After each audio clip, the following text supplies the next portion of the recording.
Jumpa lagi di Back to BDM.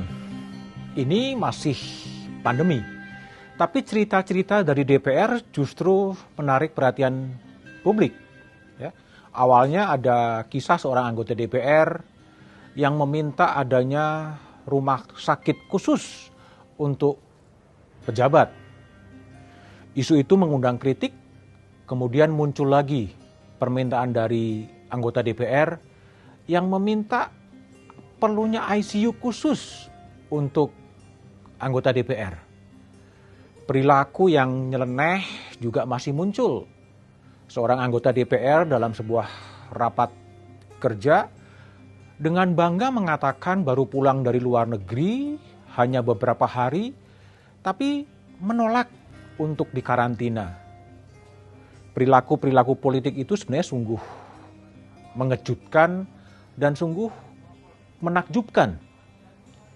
Ada lagi kisah pimpinan DPR yang mempunyai relasi cukup ketat dengan penyidik KPK. Ruangannya sempat digerebek, sempat kemudian diperiksa oleh KPK, tapi kasusnya tidak kunjung berlanjut. Yang terakhir justru muncul adalah bagaimana Sekjen DPR kemudian menyediakan ruang isolasi mandiri bagi anggota DPR di sebuah hotel atau beberapa hotel dengan tarif 600.000 per hari. Ini sebenarnya sungguh anomali. Di tengah rakyat yang mengantarkan wakilnya ke Senayan, justru ada kesenjangan aspirasi yang terjadi.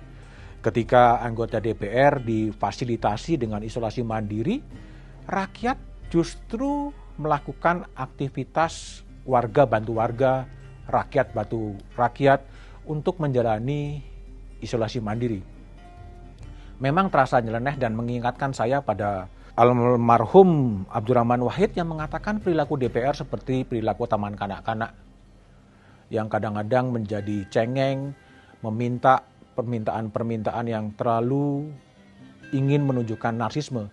Sebelumnya ada juga anggota DPR yang meminta nomor polisi khusus untuk anggota DPR dan itu sudah berjalan. Tidak tahu apakah kemudian nanti nomor khusus itu akan dipakai atau tidak. Hal ini mengingatkan sebetulnya apa sih sebetulnya fungsi dari DPR? Bukankah DPR fungsinya adalah mengawasi jalannya pemerintahan? Itu juga terasa sedikit mandul. Juga fungsi DPR melakukan hak budget untuk menyusun anggaran. Ini juga tidak terasa bagaimana kemudian DPR. Tapi juga DPR itu mempunyai fungsi untuk legislasi. Nah, mungkin legislasi ini ada beberapa legislasi yang bisa digulirkan oleh DPR. Apakah kemudian undang-undang Omnibus Law Cipta Kerja yang katanya akan mendatangkan investasi. Ada juga kemudian revisi undang-undang KPK yang membuat kisruh internal di KPK. Rasanya ini adalah kesenjangan antara rakyat dan wakil rakyat. Disinilah patut digugat sebetulnya empati, compassion dari anggota DPR. Apakah perilaku-perilaku politik itu sesuai dengan semangat kebatinan yang sedang dihadapi oleh rakyatnya sekarang ini? Rasanya tidak patut kalau kemudian sekarang anggota DPR meminta sesuatu yang lebih istimewa karena dia adalah wakil dari rakyat, sementara rakyatnya harus berjuang mengatasi dan survive dalam kondisi yang pandemi. Konkretnya, sebaiknya ditarik saja surat soal Sekjen DPR yang menginginkan ada hotel khusus tempat isolasi mandiri. Akan lebih baik dan lebih ideal kalau wakil rakyat itu betul-betul menyelami suasana kebatinan dari rakyat yang susah mencari rumah sakit, susah mencari tempat isolasi, dan susah untuk melakukan aktivitas ekonomi di tengah pandemi. Tapi apapun yang terjadi, marilah tetap kita berkontribusi untuk tetap menjadikan Indonesia lebih baik.